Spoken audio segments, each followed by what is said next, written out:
Welcome back, ladies and gentlemen, to another exciting episode of the Jade Mechanic Podcast. It's a nice Saturday night. We're finally out of the heat wave, and your boy was fishing today, so that's always a good day. But what I wanted to share with everybody tonight is somebody that I just got the pleasure of getting to know a little bit recently, again through the podcast. And we've probably driven some of the same crappy stretches of highway. Mr. Mathieu Patenaude from the Ottawa area, which is, I'll call that my second home, is a mobile technician, mobile diagnostic and programming. So, Mathieu, how are you tonight, brother? I'm good. Yourself? Very good. Very good. A little stiff from fishing, but other than that. Well, that's a good day then. It is. We had frost actually first thing this morning in my area. Really? We were out in my area. So, and the fingers got a little numb by, so about 10:30, 11 o'clock. We're like, well, the fish we're not hammering them, so let's call it a day, because we were there before the sun was up. So, you know, 6 o'clock we were getting the first fish in the boat. So I mean, it's by 10 or 11 if they start to peter out. I don't need to stay out there all day when my hands are cold. So yeah. So what about yourself? Doing anything fun today? Not really. Worked in the shop. Yeah, that's pretty much all we did today. Right on. Other than that, nothing exciting. So tell us kind of a little bit about yourself and your business and whatnot. He's from the Ottawa area, folks, which is like where I spent a big portion of my career working before coming back home to Kingston area. And Ottawa is a really cool city, really cool area, beautiful part of the country. It's in, for a lot of my American listeners, it's in Ontario, Canada. So it's 2 hours away from me. Our nation's capital, kind of like your Washington, I guess you'd say. And a very eclectic mix of people are in Ottawa. And that's what I was talking with Mathieu before. What is that going to be like to be doing mobile in that kind of area? So Mathieu, give us the kind of the rundown on, you know, how you started it and all that jazz. Well, the way I started this was I started my career professionally working for a school bus firm, actually. Yeah, and nice. I worked there for, I would say, about 7 years. Loved it. But I started doing this nights and weekends, you know, like most of the guys do, after hours. And eventually it got to the point where I got so busy that it was kind of interrupting with both the work and also my business. So at one point I had to make the decision, what do I do? And that's when I decided I'm going to go on my own. Mm-hmm. And that was back in 2002. So then I went out on my own. I worked out of a Jeep Cherokee 1988. That's how I started, believe it or not. And then from there I went to a truck and trailer setup, you know, to do and I actually used to pull my toolbox in the back of that trailer, believe it or not, every night. And that got scary. Yeah. You know, because then I'd have to get up early to go back to the shop, unload my toolbox. I can do my day, and then you know, just load it back up at night. And we're talking like a Snap-on 1003 series, not a little Mastercraft box. Mm-hmm. And so it grew from there, and just started getting more and more work. And then, I expanded and expanded, and it's been going on for 23 years now. So when you started out on doing kind of I'll call it the side hustle, did you focus on like doing diag and stuff, or were you? Yeah. Or did you? So that's basically what, like I don't know if your listeners will know. Like I do more heavy, like I'm truck and heavy equipment. That's my thing. I don't do automotive. Okay. So I've always been like big into the diag. That's my thing. That's the thing I love the most. Yeah. Promotive started when Joelle Pollock and I were hanging out at an industry trade show, and we were talking about how shops have big challenges finding and retaining talent. And then we just started doing some research, you know, who's out there helping shop owners with their recruiting process. A lot of shops have extensions of their team, whether it be a marketing person, an accountant, a lawyer. But when it comes to recruiting, they do it in-house. Doing in-house is great. As a business owner, I've done recruiting myself in-house too. But we realized there was a major opportunity to bring traditional corporate recruiting, where you have, for a lack of a better term, a headhunter out there going out proactively, building relationships with candidates and selling them on why they should work for a certain company.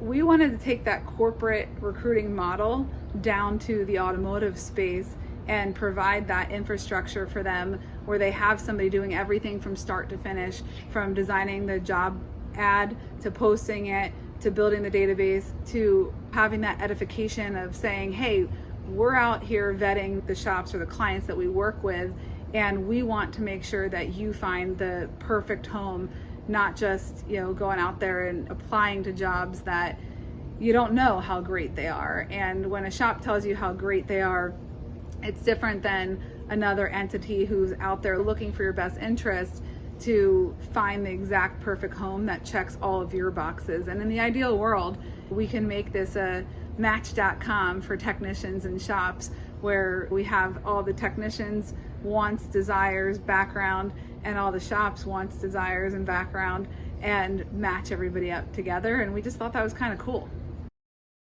I do a lot of diag, and I go and diag stuff at night, and then do some obviously you got to do some general repairs. You can't just live on just diag. Mm-hmm. Kind of like what Chuck is doing right now, actually. Yeah. How he started doing everything, and then he figured out that maybe I need to pick my battles here, because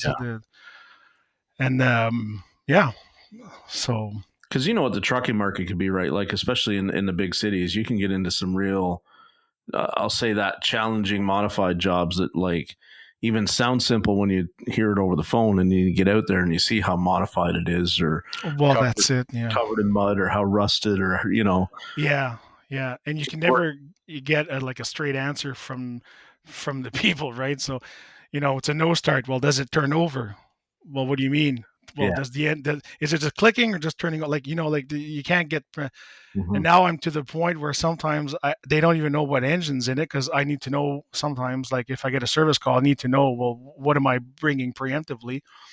And so now I go by color. Well, just open the hood. What color is it? And then we'll go from there, right? Like that's where we're at now. It's unfortunately, but but so we do a lot of. A lot of service calls, like to get like roadside and on stuff like that. And I've done that, not at the degree of like having to go out and do a ton of diag. I've had to go once in a while and do like, they kind of have a suspicion that it's a starter. So you might go and like, check it out, and it needs a starter. And then it becomes a situation of like, okay, like, can I get this going by hitting it with a hammer? And like everybody this cringes when you say that, right? But us old school heads, we know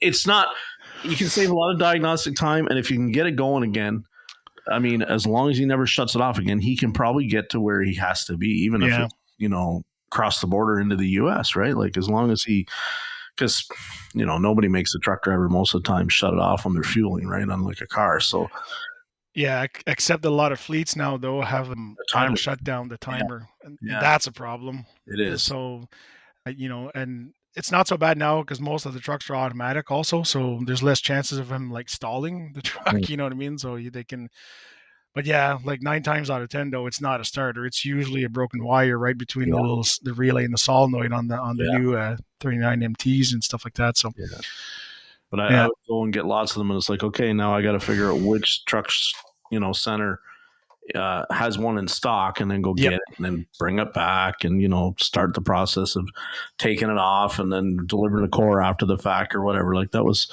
my fun days. And the thing too that's changed in the industry from when I've started to now, I've noticed a lot of the trucks back when I started in this, a lot of stuff was uniform, like alternators. You can get away with having 1 or 2 alternators. Same with starters. You can change the cone on it, the index it. You can get away. Now though, there's like actual specific like brand. Like specific parts that they may not have in stock. So 20 years ago, I can confidently say I can get your truck going, or there's a good chance I'll get it going. But now it's that's changed over the years. And I remember we used to go out and just change the mag switch, on the back of the starter, the big, I used to keep them in stock. Yeah. And for people that don't know, like a lot of the heavier trucks have a mag switch mounted up and then a solenoid still on the starter because of the amount of amperage that we're drawing, right? And the mag switches will go bad. My name's Arlene, and I'm with Car Doctors in Athens, Georgia. Take two. My name's Arlene, and I'm a service advisor at Car Doctors here in Athens. TechMetric looks very, very good and presentable to the customers because it allows us to actually answer their concerns, bundle everything up for them. I can send them an inspection report, they can visually see what we're seeing, and then I can send the estimates as well. So they can see exactly what we're quoting, why we're quoting it, how much everything is. And then I'm also using it to communicate with my technicians. They'll leave me notes, I leave them notes. Everything is all bundled together in one sweet little package. Makes it very convenient and less time consuming, honestly. A lot more frequently than the solenoid because the solenoid is really heavy, but the mag switch is mounted remotely, and it would kind of like think of it as it's just another relay. It's all it is.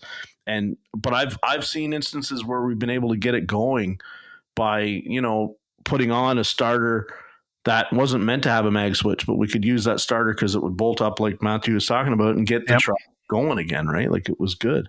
Now he's exactly right. Like and we're getting into more of the things where it used to be just the old school stuff. You went in and pushed the button or went down and jumped the relay and the truck would crank. Now they're just like cars. They've got way more and more interlocks and stuff that's stopping you from cranking the truck up. So yeah, frustrating. It is. It's harder to plan your service calls. Now, the one thing that is helping me a lot lately is all the like the geotabs and all the I can remotely access the trucks from here before I leave. So if a driver says, well, I'm derated, well, that could be so many things. Most of the time it's low coolant. Yeah. And it's just the engine protection that kicks in. Yeah. And then you get there and you're adding a jug of coolant, and then you have to call his boss and say, well, it just needed a liter of coolant, Yeah. But sometimes it's after treatment stuff, and I can preemptively figure out what I need before so I can stop in at the parts house or the dealer and get whatever component I need, that I think I need, and then diagnose it from there. So in the Ottawa area, how far do you travel? I'm assuming you stay on this side of the Gatineau border, right? You stay on the Ottawa side, or will you go? No, I'll go all the way up to Manotick or Maniwaki. I'll go up north if I have to. I've over the years I have shrunk down the area. Like I used to go to Kingston often. Yeah. Now it's just I don't need to, and I'm also 47 years old and I don't feel like driving for 3 hours to go so the times have changed. But yeah, I do about 150 kilometer as the crow flies from where I am. Very cool. But then again, I have good clients that if they were broken down in Toronto, and they really needed me to go down there, I would. And that's not an issue. But yeah. What do you think of the Ottawa winters for working? Horrible. Yeah. It's horrible. And they don't get better with age. They really don't. Oh, I'm telling you. God. And I grew up in Kingston. I can still remember my first winter in Ottawa. And everybody kind of joked about it. They said, because Kingston, we're right on the shore of the lake. So we get the lake effect. So when it does get cold from the lake, you stay cold. But it takes a lot longer to get cold. I remember my first year in Ottawa, we're standing outside of the Rideau Center waiting to catch a bus. Yeah. It was freezing. And I mean, we weren't dressed well. I didn't have a car in Ottawa yet. This was my second year going to school up there. And we're standing there not dressed for. And everybody else was just laughing because we're in parkas and big winter boots and just to get on and off the bus. Yeah. They're in sneakers, right? In December and freezing. And people are just laughing at me. And I think about it now because Ottawa's in a valley, people, so it literally gets a cold air funnel almost all the time. It's a really cool part of the world, but it is cold in wintertime. And and damp. Cold and damp. The streets suck to try and drive around, in the wintertime, especially. They don't do snow removal like they do here. Montreal snow removal is worse again than Ottawa, but it's pretty damn close. There's a reason they don't allow you to park on the streets because they don't intend to hardly do the sidewalks, and they barely they let the cars keep the snow off the road.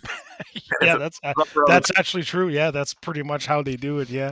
So They rely on the fact that cars drive to melt the snow. Yeah. and the OC Transpo buses. You've probably seen them, right? Them stuck the OC Transpo buses Oh, sometimes. all the time. Yeah. All the time. And now I can't wait to see how this train's gonna. Oh, Because I hear it's getting stuck too, because they went and put hills on it, and it's just.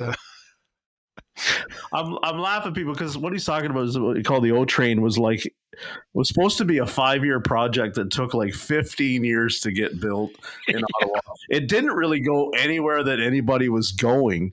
But again, government infrastructure is like, well, eventually it's going to run all the way from the west end to the east end, which is a big, big feat to achieve in Ottawa because there's logistically it's different in Toronto per se. And it has been, I don't know, how many billions of dollars over budget and how many years behind schedule. And it still has, like the week they rolled it out, the very next week, I remember reading in the news here, it was like they're having all kinds of issues with just randomly shutting down and all this kind of stuff. So, it's a nightmare. I can still remember seeing the OC Transpo buses on the snow because they all run snow tires up here. They'd be stuck on the off ramps when they're trying to go around, and then you want to see traffic back up, and it was crazy. Especially their accordion buses. Yes. It gets pushed from the rear of the unit. Well, what do you think is going to happen? You're pushing a rope up a hill. You're going to get stuck. It's just like, I don't know. Yeah. I'm waxing nostalgic. You're making me miss that city. A little bit. So what is kind of get me when you first started out, what was kind of like a typical call for you when you were starting out? Anything, I guess, eh? Anything. That's the thing. I was young and gung ho, and I'd take anything. If I didn't know, I'd figure it out. I'd learn, and then I go through the process and then figure it out. And I've done a lot of things, over the years. Now then, as the business grew, and then I had a fixed location that I could do stuff in. So then it became parsed into two different. There's the road call. So the road call is like get you going, get you, But I'm not gonna drop a transmission. Let's say, for example, or on. Now I have done engine work in other people's shop, and I do work in other people's shop. If they're well equipped, and I know that whatever I'm working on isn't going to get disturbed by other people. Right. I'll do it in another shop, but for the most part, yeah. And but all the bigger stuff like the in frames and the clutch work and all that's all done in house here. You bring it to your own location. That's right. Yeah. You kind of have to, for quality control. That's exactly why. Yeah. Try and do it at somebody else's place, like you said. It can be. Not saying there's a bunch of people that go out and throw a bunch of extra bolts in the side of the engine to sabotage you, but I mean, it's one of those things where it's your work area. You keep it clean, you keep it organized, you keep it efficient that way. Well, and a lot of times it's not even it's the people that just don't understand. Like I was doing a head gasket job on an MBE 900 Mercedes engine at one point, and they were grinding beside it, and I'm like, guys, like,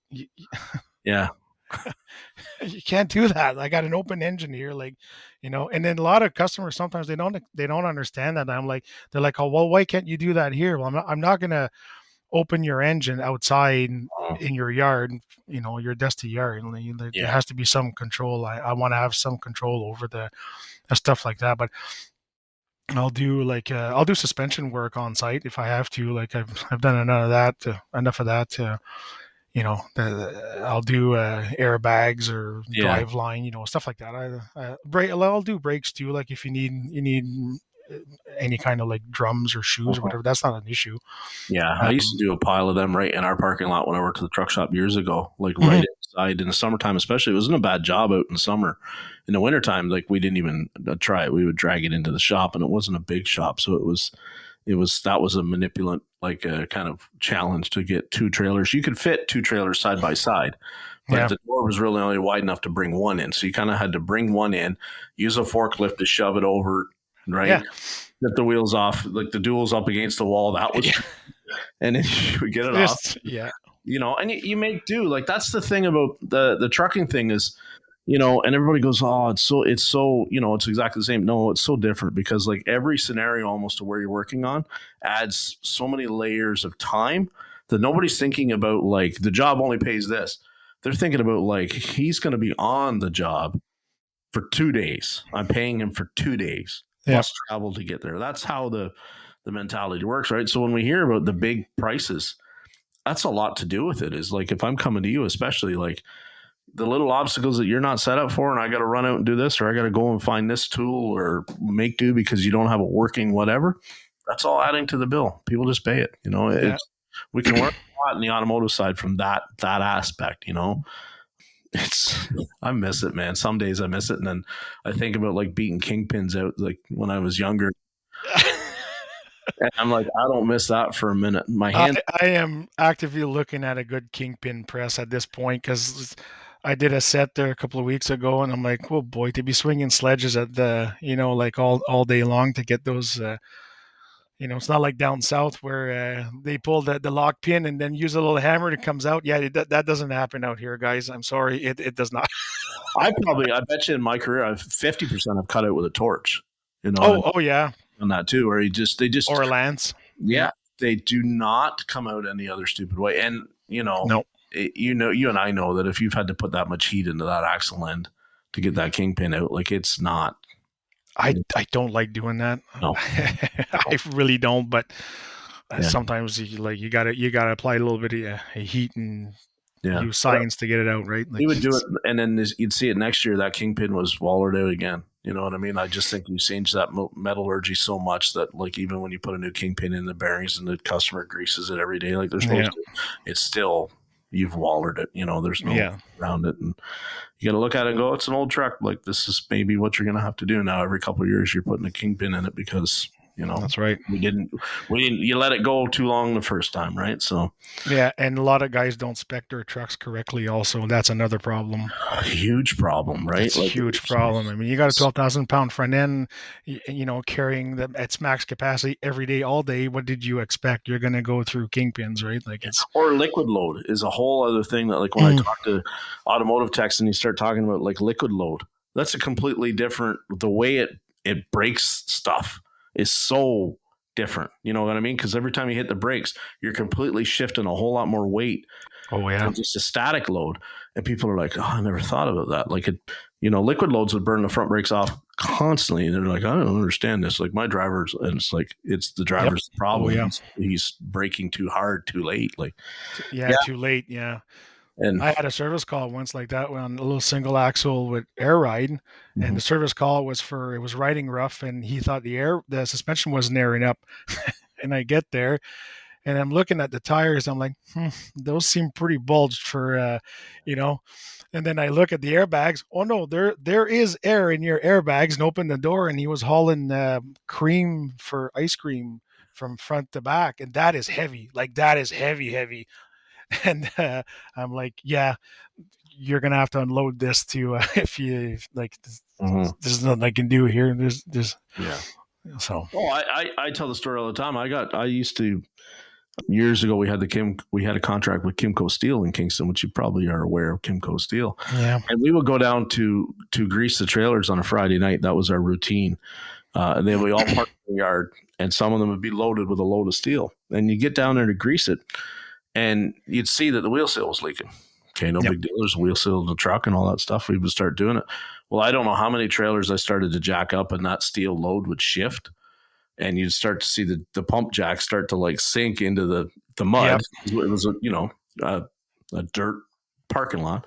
Yeah. And I would call the boss and like, put it back down on the ground, leave it alone, don't get underneath it. Like, they'll unload the trailer. They'll just have to offload that load onto another one, and we'll fix the trailer later. Like I was very lucky. I never had a boss say, just get it done. I don't care about your safety. That was key. Oh yeah, no, you can't have that. Yeah. I'm keen on. I'm big on that. I won't work on loaded trucks. I won't load on it takes 2 minutes to unload a truck, and if you don't care about my safety, well, I mean, it is what it is, right? But it is, especially liquid loads. Yeah, so. Can I ask, with your business, are you still just kind of like a lone operator, or do you have some people helping you out? Or right now, I'm a one-man wrecking crew. Yeah. I have a friend that gives me a hand occasionally, like to help me out. He's another 310T guy. Uh-huh. Great guy.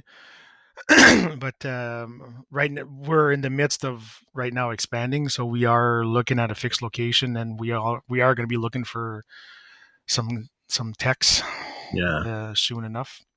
Very cool. But yeah, Is there a shortage in Ottawa like there is? Yes. Yeah, I was going to say, it doesn't seem to matter who I talk to, where it's always the same, I can remember when I lived there, a lot like OC Transpo was snapping up a lot of talent, a lot of guys OC to I mean, it's shift work and unionized, and there's drawbacks and politics and all that kind of stuff. But I can remember like several guys I knew went to work at OC Transpo because just like stay in their lane, do their one thing. Like they were, I can remember when they were paying the guys to wash the buses were getting paid higher than a lot of the techs in the city. You know what I mean? It was crazy. And all you did was wash the bus. That was it. Go wash buses all night long. Like, your biggest hurdle was cleaning puke at one point because somebody puked on the bus. That was the low light of your day. I'm like, wow, okay.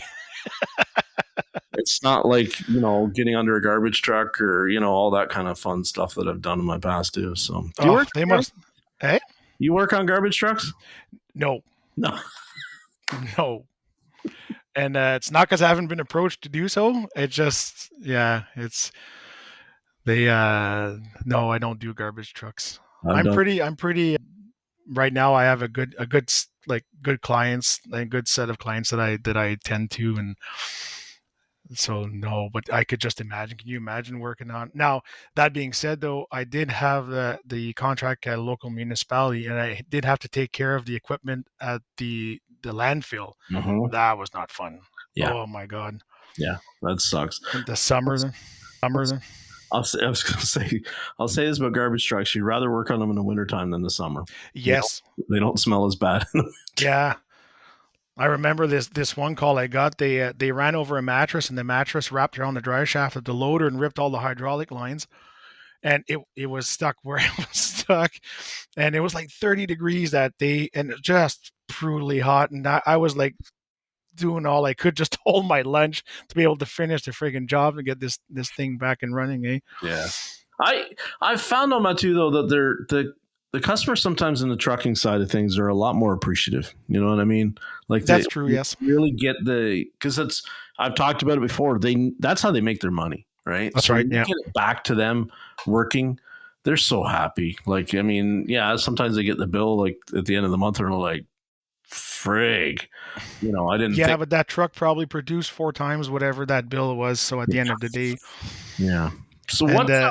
Go ahead. Sorry, go ahead. And it's funny you say that because I listen to your podcast, and because I'm a little detached from the automotive side, and I listen to the struggles on, especially with Lucas and David's side. They're like, well, I don't have that kind of issue because for me it's more about like the truck needs to go, like it needs to work, and especially when it's a specialty truck like a concrete pump, like say for example, or something, you can't just go to budget and rent a truck for the day. That truck needs to work, so that the dynamics are a little different when it comes to that, so yeah. And that's the specialized stuff is almost like a license to print money. It's the same thing, like I've seen the car haulers, like those guys when they pull in and they're broken. Oh yeah. They're like, because it's just like Matthew said, you can go to Enterprise and rent a truck. You can go to Budget and rent a truck. You can go to Surgeon or any of these places. And if your truck is down, they'll lease you another truck for a month. No problem. They're glad to do it. And you hook up to your trailer, you go back down the highway, right? Like it's no big deal. Program your phone, done. When you have a specialized piece of equipment, it's a completely different thing. They're talking like they're losing money so fast it could, they could lose their whole quarter in a matter of a week if that truck is out. So it's a big difference. And that's what I keep saying from the automotive side. Like everybody thinks, oh, my customer doesn't have the money. My customer doesn't have the money. The customers all, I'm going to say it, they might not even have the money, but they probably all value their transportation to the same level that Matthew and I have been used to dealing with people that use a car or truck for a piece of business. The reliance is the same, right? The function that it serves is a little different. One is making money and one's just costing us money, but it's the same. Their priority is still the same. I need my vehicle. So when we say, oh, they can't afford that, they can. They can. We just have to make it feasible for them, show them why, So my brother is without a vehicle right now, and he talks to me every day about how frustrating that is to not have a car. And I go, yeah, but he had a 2012 Ranger that we finally scrapped. It was so rotten and was not worth putting tires on, was not worth putting brakes on. And that's the thing. And it's now the market has changed so much from 2012 when he bought that. He's in a situation right now where he's like, oh my God, even look at the price of the used stuff. And I'm like, yeah, it's bad, Yeah. So our customers can't afford it. Don't tell yourself for a second that they can't. They will find the means 100%. So it might suck, but they'll find the means. Yeah. So this new kind of going forward, what are you hoping to build? What are you hoping to? Well, it's going to be a fixed location. We're actually acquiring another business that's more on the hydraulic side.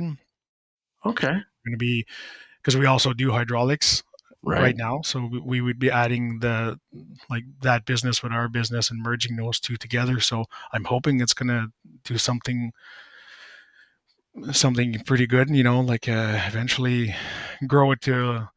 Because eventually, what I want to do, my ultimate goal is I want to be able to teach and show, and this location that we're getting actually has like a whole conference room that we could actually host like training seminars and stuff. So hopefully, like I would love to be able to do that. That's the ultimate goal at the end of the day. That's pretty cool. That's kind of neat.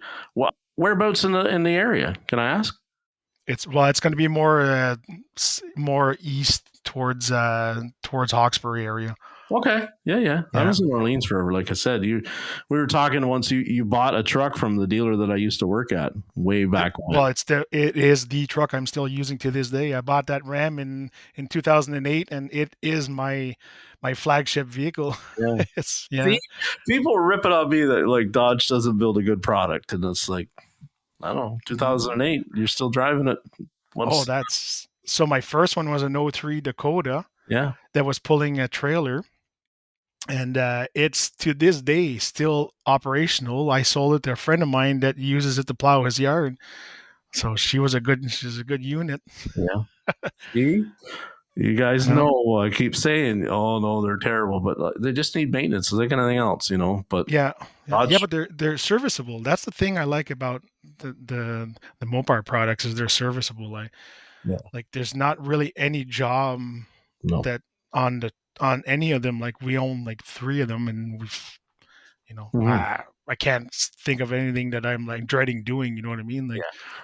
And you hear the car guys, the automotive side, talk about, oh, there's so many electrical problems in Chrysler. But I mean, coming from the heavy truck side of things that like I did as well as you do, we don't even look at it as one brand as like right full of electrical problems, right? We just look at it as like it's just another electrical problem on another truck. Like it's just the way it is. Some of it is human error. Upfitting does a lot of damage to a lot of trucks. Like when they add on things that they need on there, it causes issues with what should be a simple thing to access is all of a sudden like a nightmare. Like you just, you adapt and overcome. That's how you do it. But I mean, I love the product. I think it's great. Like I always have. It's something about it clicked with me, and it was like, the build quality sometimes was like, what? They take a splice together with no heat shrink, like it's just taped with hockey tape and stuffed under a carpet. Like that's not good. But then but have you ever worked on a Hino? Oh yes. There's absolutely no weatherproofing of all their electrical connectors, so they get a little bit of salt because we get a lot of salt out here. It doesn't take much to throw a wrench in that gear, right? But see, Hinos are built for Japanese climate, right? So I mean, it's like they don't have the kind of weather that we have in Japan. Like it's it's wet there, but not wet and salty. Wet and salty is a completely different chemical. Like it's just cool. Oh, it's just. I worked on a lot of Hinos. When I worked at the Benson's garage here. They were a Hino affiliate. Yep. So I mean, like we had a lot of them come in. I didn't get into too much. Like we had one technician that was really trained high up on Hino, and he was phenomenal on the product. But I would look at that product, and it was just weird, eh? Like it was the way it was first put together, and then during COVID, they had a whole thing where they stopped essentially being able to get engines to put in these trucks or anything. Yes. So And apparently, Hino USA doesn't talk to Hino Canada, so there might not be inventory in the country, but there is in the States, but they have no way of checking or knowing. So it's just yeah, yeah. they build a really good truck for what it's intended for. Mhm. I'll say that, but it's hard because the customer support, product support's not there yet the way it really should be, which is too bad because, and like some of them, they went and put a little Cummins engine in it and they're great. Mhm. But there's a whole learning curve when the Cummins gets in and it replaces the Hino, and there's a whole other operating Yeah. software system and all this kind of stuff. Like it was my buddy still works for, a Hino affiliate, and there's a whole learning curve that he had to go through to learn, the Yeah. Cummins things. And then you're talking to people at Techline at Cummins, and it's brand new to them because this engine was never in this platform before. Like, you're familiar, like you just have to go back to your basics, right? You got to go back. Yeah, you got to be patient. Go back to your basics, and just you can reverse engineer it. You can figure it out. It's That's just right. Yeah. But again, trucks are all they're Lego pieces. They're Mhm. all a bunch of parts put together and put into a frame of whatever. So Yeah. once you get to know all the different platforms that are put together, you can figure it out pretty quickly. Yeah. Like 100%. 100%. What makes you really want to teach? I like teaching. Yeah. I think we need, and this, honestly, this is what got me interested in you, because you really push out like the industry and what it's like, and the shortage and the fact that people don't seem to want to teach anymore and don't want to show to the next generation. And it's I've always liked to teach, as long as you're willing to learn. Mhm. Like, because I have a son, he's an apprentice 310S right now. Okay, good. Yeah. So he's actually stuck in the flat rate thing, which I know not much about. So I actually, every time you have a topic on flat rate, I forward him your show and say, listen to this, because it's a different world. But I like to teach. I like to show him the basics, like just and he wants to get into diag too. So he worked at a Mercedes dealership for a while, and he really liked the diagnosing and that, and the getting deep into the Yeah. I was just going to ask you, what brand was he pursuing? Because like for people listening, when you say, apprentice and flat rate up here in Canada, you can almost always assume that's a dealership, because a lot of people don't put flat rate in their independence up here in Canada. That has been my experience, and not at least until they're licensed, right? So if he's going after Mercedes, man, he's in for some challenges. He'll become a very good tech, because there's systems to learn, and I'm sure you've been able to really get his fundamentals down for him, right? Because he's but yeah, those cars, man, it's not the car for me, it's the customer. It really is. Like I almost have to change my headspace when I'm working on it to think about, like, what the level of what they expect is what I'm trying to say. Not that they're crazy in what they expect, but it's like, it is a very hard level to hit every day. Even my friend was a service manager at the Jag Land Rover, dealership in Ottawa for quite a while, and it burnt him out. Really? Yeah, because he had worked with me in Orleans. A Chrysler type, phenomenal technician, can fix anything. Did a stint at OC Transpo. Been service manager, been technician, gone back, worked at essentially a restoration shop. Like, he can do it all. And he still said that, like, the demand that those customers have for that vehicle the way they want it burnt him out. I can imagine, because it's a lot of money, but they know it's a lot of money, and for that money they expect, like, and it's nothing. It's just the car intermittently has a problem. Nobody at Mercedes knows the solution yet. Nobody knows, like, what are you supposed to do? Tear the car all apart looking for it? Well, that's what the customer expects you to do. Yeah. That's not feasible. It's not realistic, and it's frustrating. But I mean, I'm a big believer that eventually, when it's one of those things, a lot of the time it does get figured out what it is. And OE will tell you, you've seen it. It's not just a TSB. There's so many levels now to the information that we can get, that it's tech tips and fast response transmittals and stuff like this. And it's like little things that they're always telling you, hey, did you have one that do this? Yeah, go look here, because we had a case study somewhere other side of the world. Same thing happened, same code, same connector, blah, blah, blah. That's not what you're always going to find in TSBs. That's like inside level, knowledge that gets taught to you eventually, or passed down to you if you stick around long enough with it. Yeah. And that's what a lot of these people is, just like they're frustrated, but there's a process that it takes to find them out. And now, man, I'm old enough to remember, like, when you had to phone Chrysler Tech Line, you were talking to a person. Now it's an email chain back and forth. And too, you know how that can go. Like, yes. that can be like, I joke, I memorized the phone number from Chrysler. Not that I called it a lot, but it would hang above everybody's toolbox. There was a sticker that had the number. Well, you look at it a million times, it's ingrained in your brain. Yeah. But like, I can't even, when I was at Nissan, it was an email thread, and it would take forever. Sometimes they'd respond back to you in 30 minutes, sometimes be the next day. And the car really? Yeah. Oh my God, that would be annoying. Could you imagine sitting on the side of the road and waiting for somebody to email you back? I'm sorry, I'm going to wait for an email for you. Yeah. And the frustrating part is because the car's under warranty. It's an intermittent. You're asking, it's almost like you're not even asking, you're getting permission to where to go next. Because, like, it's the kind of thing, like, you're trying to chase down this intermittent. Where do you want me to go? Because if I go in the wrong direction, you're not paying the dealership for my time, which means I'm not getting paid, which means I'm not going to do it. It's I love it. Yeah. I sound like, I'm constantly waving the flag to abolish flat rate, but I'm not. But I think that people have to appreciate more what the obstacles that's in place for them when they're paid that way, and then adjust accordingly. I think that's what it is. Do you think, in your opinion, that it was something that was set up for back more like in the 80s and 90s, where everything was more uniform and easily? Is it like, because the cars the evolution of the cars is just astronomical compared to. I think it was probably optimized for the 60s. You know what I mean? When it was that far back, eh? Yeah, oh shit, yeah. When they had maybe like, you had an inline 6, and you had a small block V8, and you had a big block V8, and you put them in the whole platform.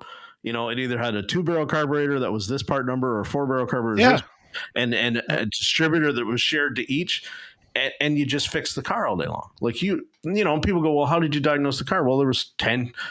Eric Ivan from Pine Hollow today is working on an 89 Dodge 250 D250, and he gets under the dash because it's got it. So he gets called out for it won't start, and it's a wiring from the ASD relay. So they still use an ASD relay, but essentially all it did was turn the coil on, because it's throttle body injected with a distributor. Yeah. And so he diagnoses that in half an hour, and then it's like, parasitic drain, because there's an add-on. It's a plow truck in upstate Pennsylvania, so it's similar to Canada. There's an add-on that's backfeeding, keeping the fuse or the key switch alive, so there's a parasitic drain. Like, it was, and he's joking, but he's literally like, there's 10 fuses in a fuse box. Like, back then when flat rate would work is because, like, if you were having to solve an electrical problem, I say it all the time, it was a 1 hour, 2 hour ordeal, tops. Yeah. You can run the wire from front to back, an overlay, in no time, and eliminate the short or eliminate whatever. Now you could be an hour just to update software before you can figure out the next step of, my diagnostic process, right? Is because, like, a lot of us, when you're in the dealer thing, the first step they tell you is update the software. There's a flash, do the flash, then go back and road test the car again. Did it fix it? No. Okay, cool. We don't even, so flat rate doesn't work for that, because, if it didn't fix it, they don't want to pay you for that. Well, that's BS, because that's literally their process. And it just goes and goes and goes and goes. So I think flat rate worked really well when cars didn't have electronic parking brakes, didn't have, all this stuff that takes longer to use. I think it can still be done in the sense that, like, you're going to do a transmission overhaul. Cool. No problem. You got a heavy line guy. He gets them in and out. He beats the time. But when it comes down to the determining what the car is going to need, and if it's a diagnostic kind of heavy repair, I don't think flat rate has any place in it. I just think it's always been a compromise on the technician, and it's a compromise for the customer. They do not get as good a repair, 100%. 100%. If you're looking, I know even as me, I'm always looking, even when I was doing Diag, I was always looking at like, what else can I sell on this car? Like we were doing very good inspections before DVI was a big thing, because you're looking for the maintenance that has to get done, because I'm trying to offset the time that I lost on my Diag. I'm hoping I get the brake job. I'm hoping I get the flushes. Yeah. When we pay our people that way, and everybody thinks it's good because you got hustle, if it's there for just the problem that the customer wanted fixed, we're going to compromise that because we're trying to find the other work that needs to get done. And that's where I think this industry has kind of got to not abolish it, but like stop for a minute, really look at what's happening and the challenges, and then think about it, revamp it. I think it can work. It still can, but it's going to cost a lot of people a lot more money, a lot more. You know, door rates are almost $200 an hour. In Ottawa, there's lots of $200 an hour door rates. Lots of them. My area, there's lots of $150 an hour door rates. I can remember coming into Ottawa when I first moved there, 110 was a high door rate. You know what I mean? Like, so when we think about that now, and it's like, so if you move away from flat rate and go to everybody on an hourly or salary, your door rates are going to be $300 to make it work. Lots of people now in Canada can't afford a $300 an hour door rate. I guarantee they can't.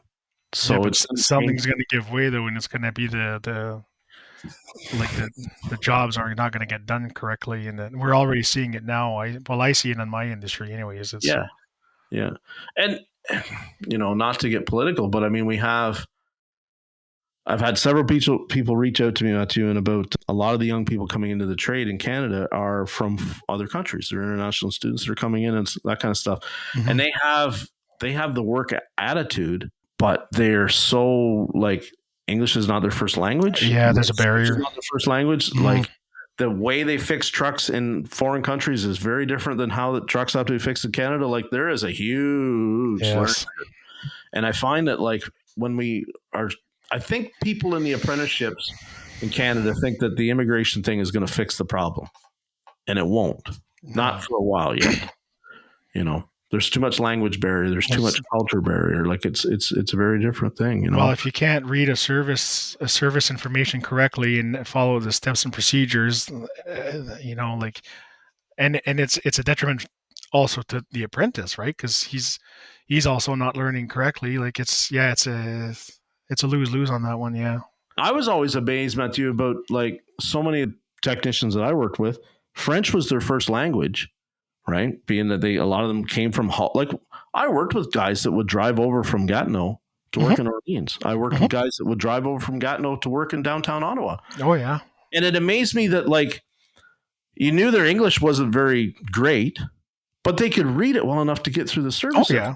Yep. And I'm like, if I ever went to Colbeck or, you know, the Chrysler dealers over in Hull and tried, I'd be screwed. I couldn't read the service manual in French. I'd have been fine. It's happened to me, or I've had to order parts.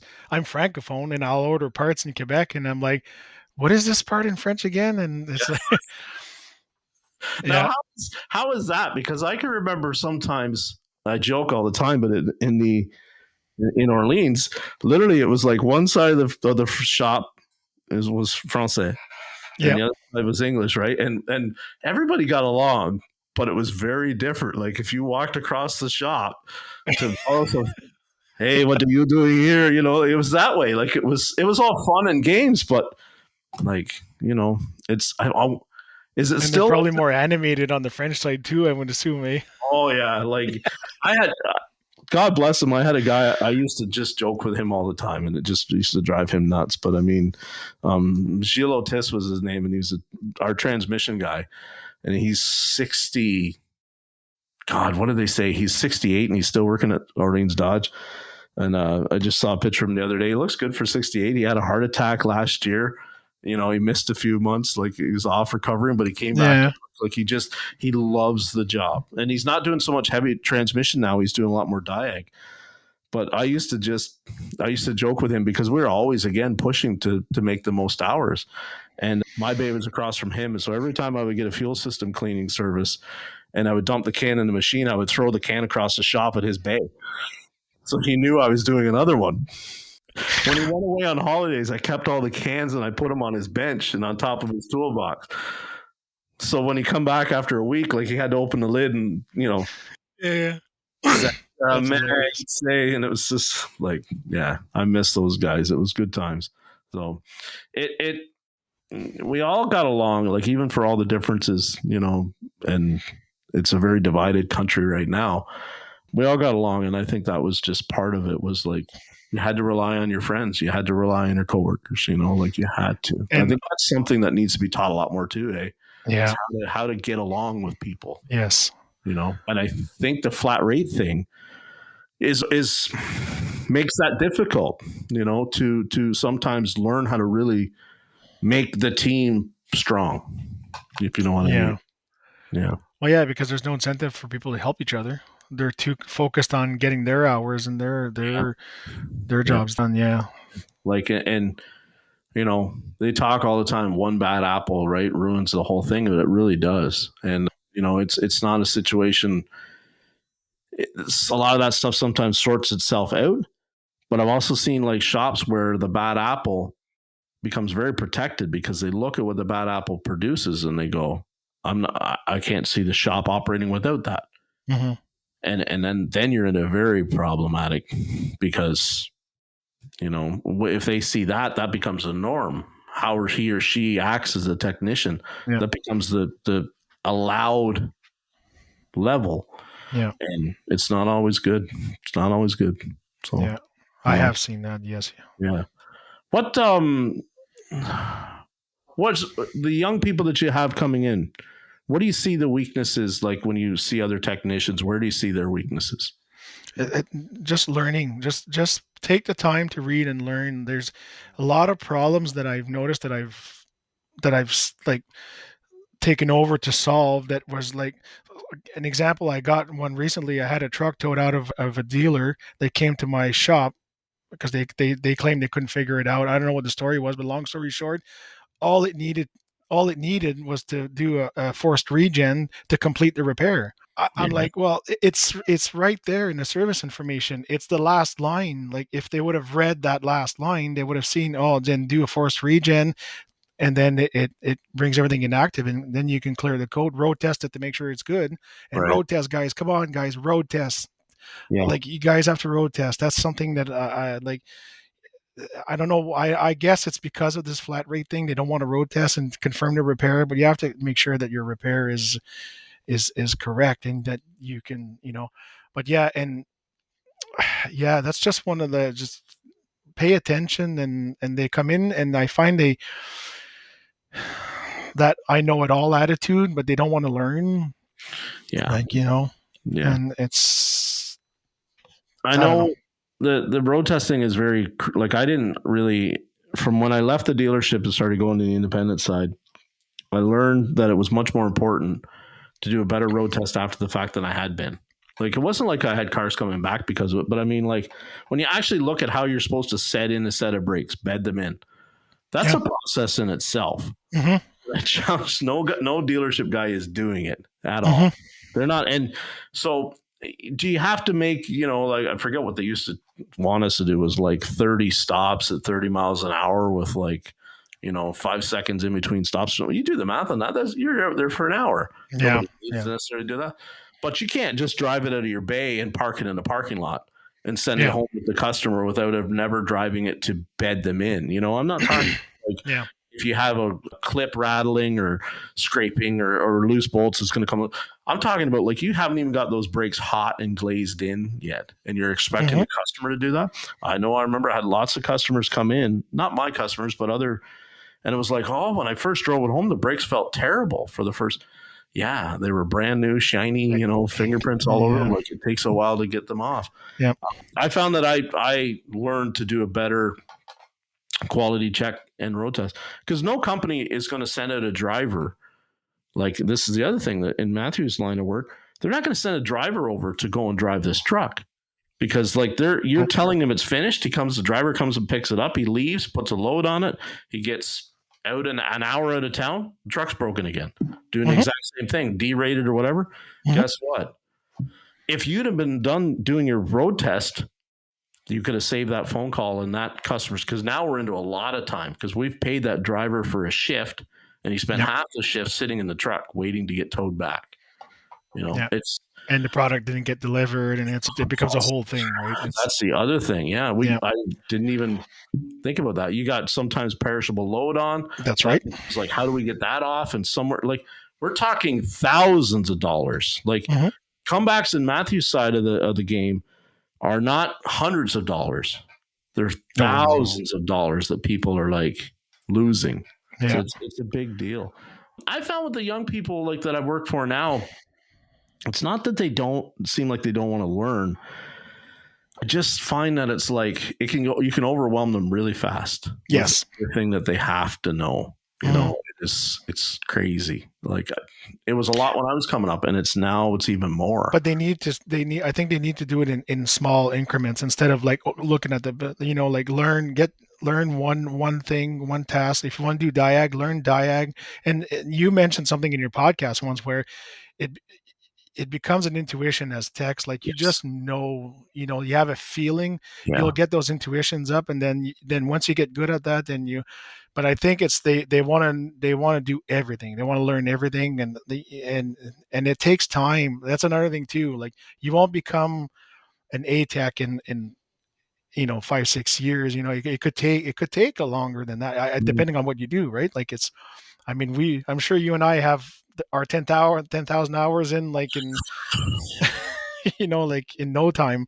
Yeah. So like a lot. I had double the hours I needed by the time I wrote the test. Yeah, same here. First I sat back and I'm like, I don't know if I'm going to pass that, man. Like I feel like I need a little more of this and I need a little more of that.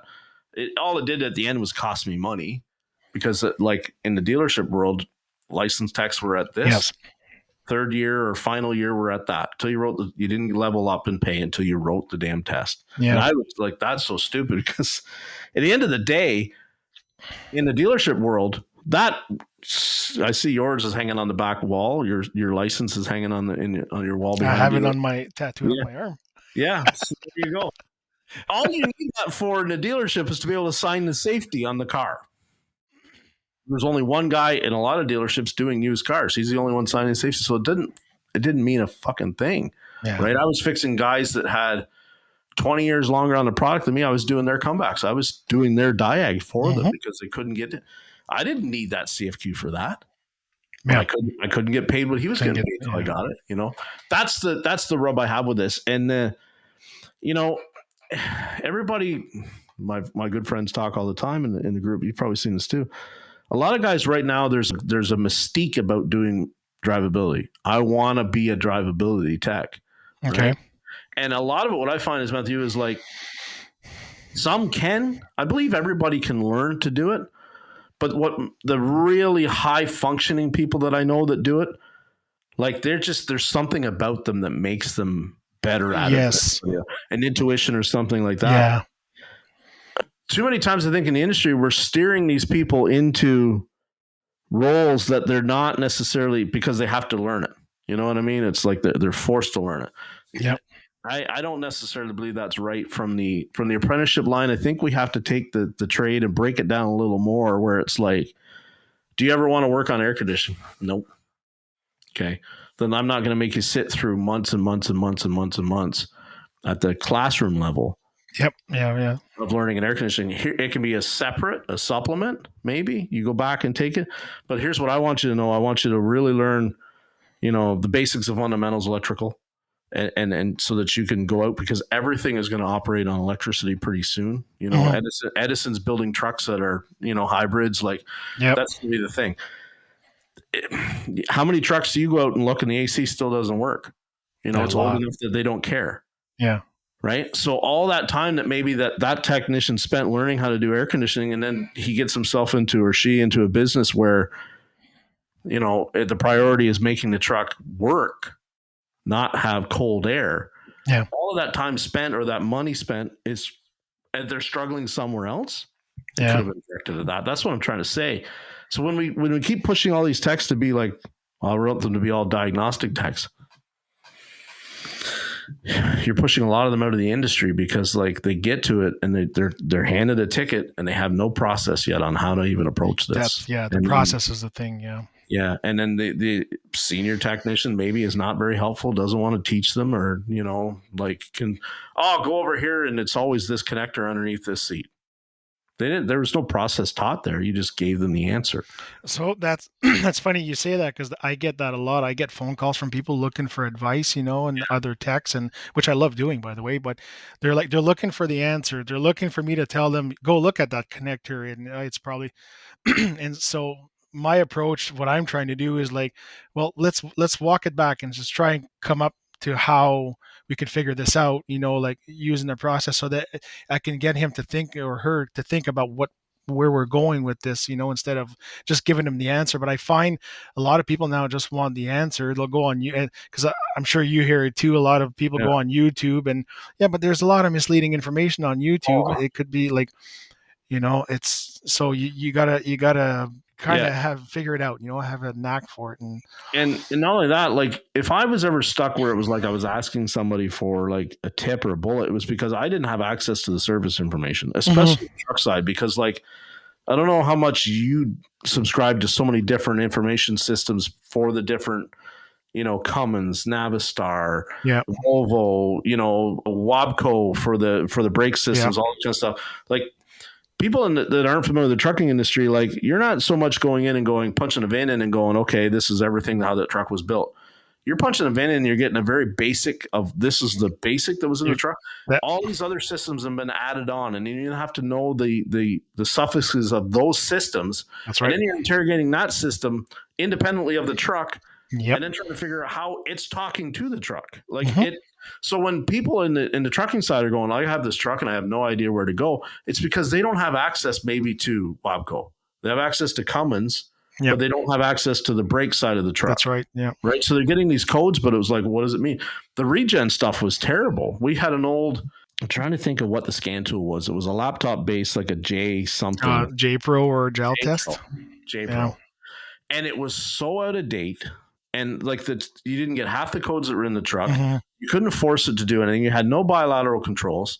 And it's like, why are we looking at a regen problem on a truck but it was, again, the employer that I worked for couldn't see the value in keeping subscriptions up to date, paying for them, a new scan, none of that kind of stuff. So why are we just telling this customer, like, just tell them what we are?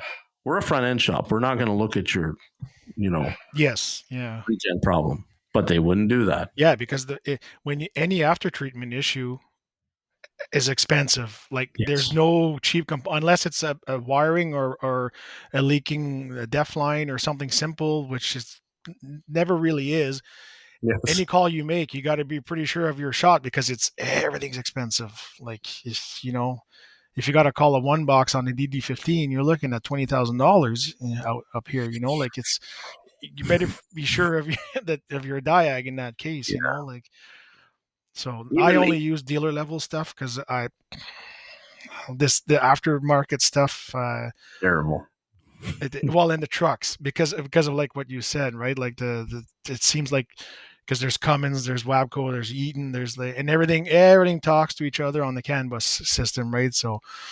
And then you gotta learn how to navigate through, because when you see a CAN bus issue, it could be just a power issue of one of the modules not talking, and everything talks to the CAN bus. Like every knock sensor on an after treatment talks to CAN bus. Well, it could just be a broken wire, rubbed wire somewhere.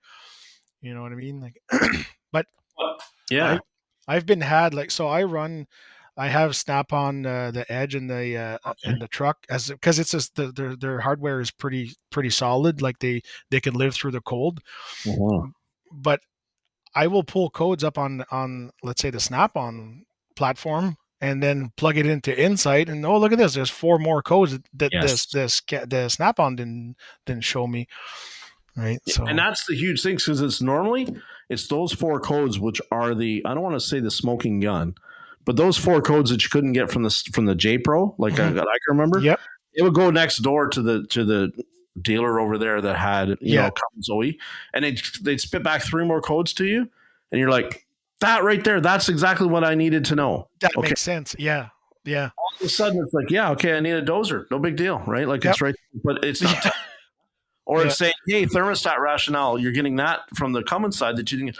Well, there's why it won't regen. The friggin' thing is too cold. Like that kind of stuff. All that is not always accurate, and the refresh rate on the J Pro was so slow that you knew, like you were at 190 Fahrenheit, and yet it was still telling you at 170. It was so slow to creep up. It was very very, I hated it. I hated anything like that. That it was just like, nope. And they're like, I thought you could do diag. Yeah, I can. See that car over there? No problem. See this truck with this archaic laptop? Get it the hell away from me. Like, you go take it to the dealer. You tell them, diagnose it. I'll come back, put the part in. No big deal. I've done my visual. I don't know. Have a nice day. Like, it wasn't me a case of looking for a bullet. It's just I'm not spending hours and hours and hours and hours on some ego trip because somebody won't pay for software. I just won't do it. It doesn't. And at the end of the day, it doesn't make me look good, and it doesn't make my business look good. My company that I work for, I should my business. I mean, well, you work for me, you do what I'm told. I'm not here to make myself look worse because you can't accept what I'm telling you. We're not equipped to do this. I can remember I had a technician I worked with, and it was like they were sending him on Ford Power Stroke 6-liter class. He didn't even want to go. Did not want to go to the class. And I'm like, I'll put my hand up. I'm like, can I go to that class? No, you haven't been here long enough. Wait a minute. Like, I've worked on way more Ford trucks than he has, let alone 6-liter. Kind of have an idea what's going on. But he's our senior tech, and he doesn't even want to go. Yeah, why send him if he doesn't want to go? Yeah. Because that was the politics that went on at that particular, employer, which is fine. He got nothing out of the class. He would still call me if he's stuck on a 6-liter, and I'm like, I'm not a 6-liter expert, but he knows that I know a lot of people that are. Yeah. So and I'm just, it's those kind of things at the end of the day that in this industry is where sometimes I think we drop the ball. It's the young people, and then when we're not honest enough with ourselves on where our strengths are as a business or as a technician. Like, is there anything that you won't touch? Tires. I don't do tires. Yeah. There's tire companies for that. I don't even do my own anymore. But no, like as far as like platforms, as far as not really. I like a challenge. I'm that kind of guy. I mean, if I can't get any information at all, and I'll advise like the client, well, I'm gonna have to reverse engineer some of this or whatever, but as far as like I've taken on jobs like knowing I might lose money just because I want the experience sometimes, or the like I've done some pretty wild stuff over the years. I think that's what we forget sometimes, is that when we say the young people don't want to work or they don't want to try, when we put, again, going back to that money thing, well, how much financially should they donate for the learning, and that's when incentivized pay comes into it again, right? If you're flat rate, like I always joked, like if you sold an hour diag, you get an hour diag. That was it. If I didn't know at the end of the hour, I could sleep that night not knowing. Like, it didn't bother me, Now, if I sold something and it was wrong, yeah, I'm fixing the car 100%. No question about it, right? Like, I have to make it right. But, customers that didn't want to pay for diag, or advisors that didn't want to pay for me for diag, no problem. I'll put the car back outside. I don't need to know. There's other cars, there's other work. When we get into the incentivized side, I think that's what happens is they say too much. It's like the young people don't want to learn. But when we cap it at like, okay, you're young, but you're only going to get an hour to figure this out. Even if it's an intermittent, even if it's, especially in the dealers, your son's going to run into this. Well, this is why sometimes we take guesses, we take chances. Yeah. We try known good parts because like it's faster, and again. My big thing too is like failure analysis. I want to know what failed. Like a good example We're just my mom has a 16 Patriot and the throttle valve, like that famous issue. But I wanted to know what caused that failure. So I opened up the board and it's full of engine oil in there. So I guess it's getting sucked in through that shaft seal. So now, okay, I can sleep tonight because I know I fixed it because I diagnosed it correctly. But also, okay, now I know why. Like it just air valves. Like pull an air valve apart. Like why did it fail? Or why is it? I'm big into that, and that's something I noticed with the younger generation is like whatever, just toss it in. Well, Yeah. you're not at all curious, like but I get in the incentivized pay, I can see that being a really big problem because it's on to the next, on to the next, on to the next. It's all about production, right? And you make a good point, because failure analysis is exactly how, like, it's the person that actually did the failure analysis to determine what maybe was the improved part or the improved service procedure or something to avoid that happening again. Yeah. I can think of like, what can I think of? I can think of like PCV lines and evap lines that were changed and updated so that condensation didn't collect in certain spots and Yes. cause the vent to freeze, Mhm. stuff like that, right? That's all exactly what you said from failure analysis. If you just keep hanging the vent valve on and don't even think about what it is, why it Mhm. failed, you're never going to become better. But like, it's been my experience that they only task maybe one tech in a lot of shops with the time to do the failure analysis. Or Yeah. when we have a customer comeback, that's when we actually might do failure analysis. This thing went through a transmission inside of a year. Why did that tranny fail? Like, he does good rebuilds. He doesn't ever come back. Oh, look, the cooler lines are plugged up. Or Yeah. oh, look, like, the fan doesn't come on, so that's running too hot. That's why, stuff like that. That's not part of the failure analysis like it should be when we do our thorough inspections. Mhm. Like, nobody I ever saw do a transmission overhaul ever check to see if the lines were plugged before they hung the tranny in front of it. Like, it wasn't part of it. Yeah. You talk to other guys and it's like, I sell the lines with every transmission I do. Yep. I either replace them or I Yeah. flush them, and I've had zero luck with flushing, so I replace them every time. Well, then we get into that. Why do they cost more? Somebody has done some failure analysis at some point in their career and figured out that, like, the right, correct, proper repair involves more steps. And that's where we get into the whole onion of why does it cost so much more money, Yeah. because somebody's done failure analysis. It's I love my time with the truck thing because in my career, because it taught me about that kind of stuff. But it also, like, when you come into the automotive side, there isn't the time for it. They don't want you to spend the time. No, I've noticed that it's two different worlds. I find it's yeah. Even like modules, you see that where it's like you put a module in and the module fails again. Put a module in, module fails again. What's going on? Oh, the alternator's charging too high. Or it has a coil that's going down and smoking the driver out of it. Nobody caught that. Yeah. I've been bit by that way early in my career too. Like, Mhm. it's, so many things. Look at the grounds on the car. Sometimes we're fixing stuff that's so rusted, there's like, Yeah. but like, gee, what do I do here? Like, sell them a new car? No, fix what's there. Like, it's Yeah. just always a compromise.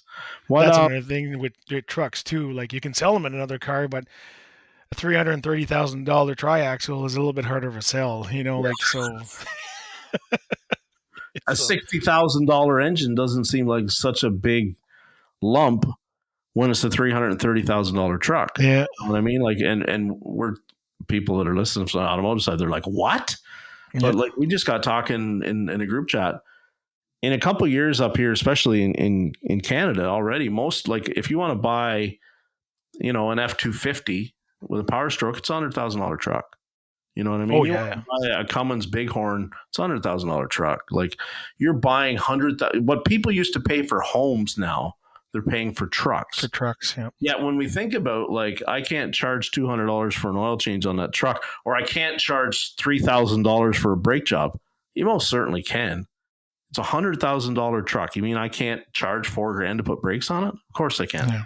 Now, I'm not talking like $4,000 and using the cheapest stuff. That's not what I'm trying to say for the people listening. Like, you're going to call me everything under the sun.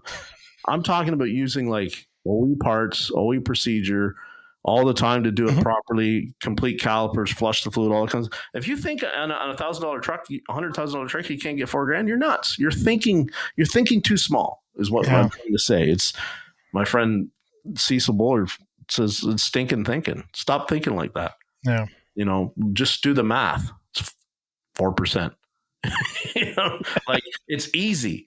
Yeah, that's true. But people don't look at that because they have in their mind still. Midas did brakes for $150 in 1983. Yeah, well, yeah. It's a lot different now. So. And in my field, everything takes an hour because they're like they think that anything takes an hour. Oh, you can get that done in an hour. I'm like, no, this is a 3-hour job.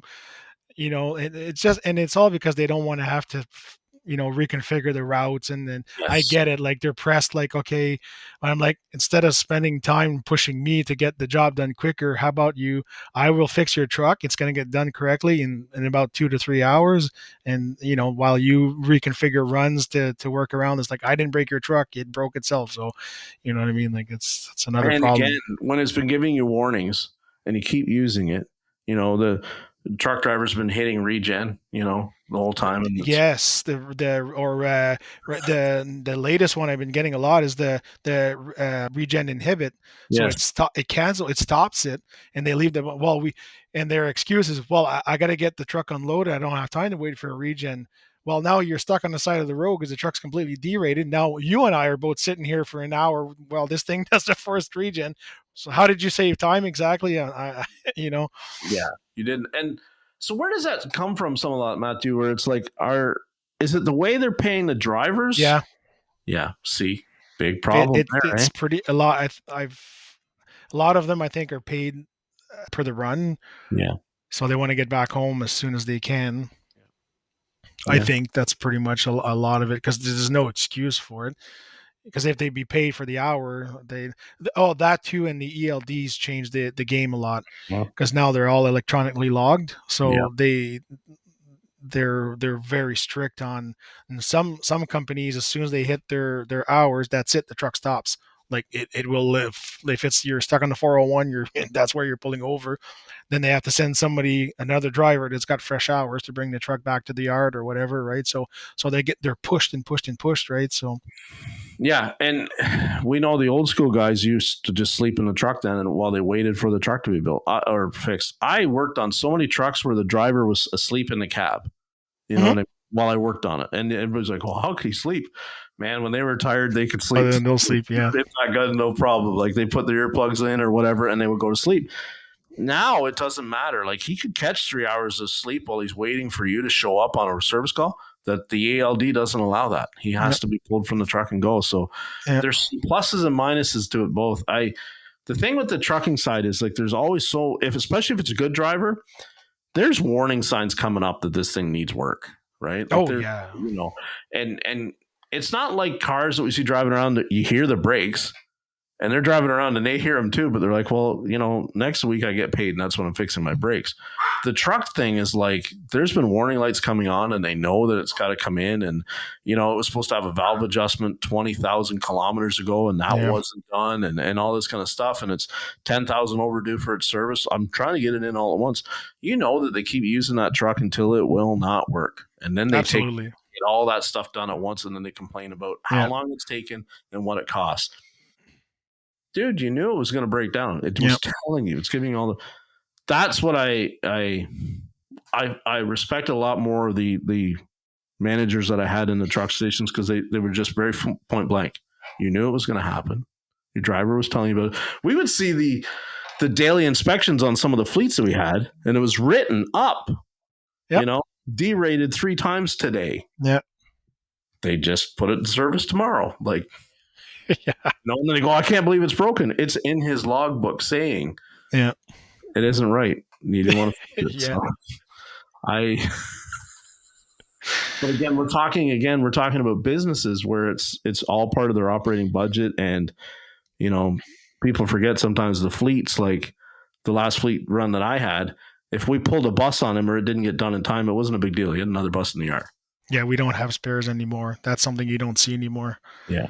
Yeah, I agree. When I first started in this, a lot of the companies I worked for, usually the way it worked is the older unit got to be the spare. They bought a new truck, so if I couldn't get it fixed in a timely manner, they'd just jump in the spare. But now, if it's got wheels, it's got to turn. That's the way they see it now. They just keep them running, right? It just doesn't stop.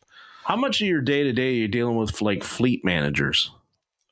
Fleet managers? Yes. So you're not necessarily dealing with like the owner or operator or the the person that necessarily even owns the company. You're just dealing with this fleet manager who is like essentially just another accountant in the building and is like maybe never worked on a truck but has to know. Like, It's a 50-50 split, I'd say. The way usually it works is like a manager or a foreman, depending on what kind of business it is, they'll call me, and then if it's a big call, like if it's something that I have, like I called, like that's a higher ticket item, then I'll call the owner directly and say, hey, like, are we doing this? Are we not? Because yeah, for the most part, yeah, I'd say about 50-50 or so. Yeah. I gotta ask you because it was a pretty good topic that in Tuesday's episode, Marshall Sheldon, and Marshall's a heavy equipment tech as well. What do you look for when you're looking at younger hires? What do you where do you find them? What do you want to see them come from? Like, does it matter all scopes or? I want to see like that you're into it and that you're really like passionate about what you want to do. Do you work on your own stuff or do you do side jobs? Do you do are you interested in this or is this just a job for you? Because my experience has been like, if it's just a job for you, then it's just a job and they don't seem to, they don't have that drive. I used to say farm kids. Yeah. I used to say farm kids. Now it's the thing. I do work for some farms, the bigger farms out here, but the families run the farms now. They don't outside much anymore. So now it's a big family business. So I don't get to see very many of those. Yeah. And I find a lot of the farming thing has gone to where it's become just like you said, a business. So the farm kid now is just like not a whole lot different from like maybe, how do I say this the right way? They might have had the same kind of level of entitlement and maybe the silver spoon dilemma. Yeah. That the farm kid never had, and now I'm finding that it's just the same generational thing. It didn't matter whether they grew up on a farm or not. They always like didn't have to work that hard for money or opportunity. It was just going to be, it was a given that your last name is this and you're going to inherit this. Yes. They don't have that. I was up with that at 6 a.m. till 8 p.m. working and the next generation is just like, we had a guy come in and fix this and he came in and fixed the tractor and they have no interest in learning how to fix the tractor because like they were looking at spreadsheets and somebody came in and fixed the tractor. That kind of example. That's right? exactly it. Yeah. Yeah. And I find that's not just a farm kid thing anymore. That's, I think, well, when I talk to like, anyone, they go, my dad was really good with cars. Like he wasn't a mechanic, but he was very good with cars. He always fixed the family car. Yep. We don't have that anymore. So, the guys that are coming in now, they certainly probably don't have a father that worked on the family car. So they got a little bit of exposure in high school, maybe, or, through a friend that had a fast car and they started maybe tinkering on it and wow, I really like this. It's not the same now. So they're not getting the exposure. So I find that when we get the young people in sometimes and they go, oh, the attrition rate is terrible. Like they leave after 2-3 years. That's because they didn't know what the reality of this was. That's right. Until they were on the job. Whereas like when they used to say, when I worked with my dad on the family car or saw him do it, I knew the reality before I ever decided to take it on as a career. I knew what it was. Yep. Exactly. Because he did it. He was a body guy. So I was around it my whole life. I knew what it was going to be like. Right. I wasn't prepared for the political side and the pay side, but I knew it was going to be dirty, hard on the body, breathing a lot of crappy stuff, buying a lot of tools, like, struggling, skin in your knuckles. I knew all that. But these days now, it's also rewarding though. That's the thing I like. When you figure that problem out and it runs and it's I don't know. That's the addiction. That for me, anyways. That's the way I see it. It's I can remember getting down here when I was working in the truck shop, and we'd get those ice storms that would come through. You remember them, like some of the ones that hit like 20 years ago. Remember they yeah. were bad, right? Oh Hydro yeah. was down for whatever. I remember we'd have trucks lined up waiting to go, and you'd be all day, and you were in your snowsuit and you're in your big boots and the whole thing, and the service truck never shut off. You just went from one truck to another, hooked up, start charging his batteries, refill his fuel filters, add a bunch of de-icer, you finally got the truck running. Yep. It was so rewarding every time to get that truck going, even though you had 5 more to do that day or whatever you could get through before shift done. It was so rewarding every time to finally get that guy back on the road, because he was happy to be headed. Like we said, this was before ELDs. He'd been asleep in the bunk, or he'd been standing there maybe watching you for 3 hours, and you finally get him going. He's just happy. Yeah. That was the addictive part, is like, there's no, your hands are numb, you're frozen, but the reward is that you've actually achieved something. That's right. What I mean? Yeah. It's not like it went beyond just, putting a brake job on a car. It went to something, like you said, somebody's food and groceries were going to get delivered. Somebody, we're at another level here. Like it's serious stuff. The trucking thing, I wish more young people would go to it instead of the automotive side. Because I think it's hard. It's a hard sell though. And I don't understand why, but yeah, it's a hard sell. I think that's a hard sell because we've made all the glory in the last couple of years about fast cars and technology, and we share the same technology now in the trucking thing, but the trucking industry is doing a terrible job they're having a hard enough time now getting good drivers, let alone getting technicians, right? So that's the other obstacle too, and the trucking industry's got some obstacles in front of it, but I think like they really need to step their game up and say, we need young people, because let's be real, if you're listening, the trucking stuff right now to start pays a little bit better than the automotive side. So if you're just about the money, look at the trucking industry, because you'll start out making a little bit better money, I think, and you're paid a different way right from the jump. There isn't a whole lot of flat rate in the trucking industry. So if you're definitely against it, I don't know how you would bill it, to be honest with you, because you can't. You can't. Like too much modifications, too many. Yeah. Like it started out as two frame rails, 3 axles, and an engine and a transmission and some taillights. And then they added something to it. That's right. You don't flat rate all that other added stuff because it's not in a book somewhere.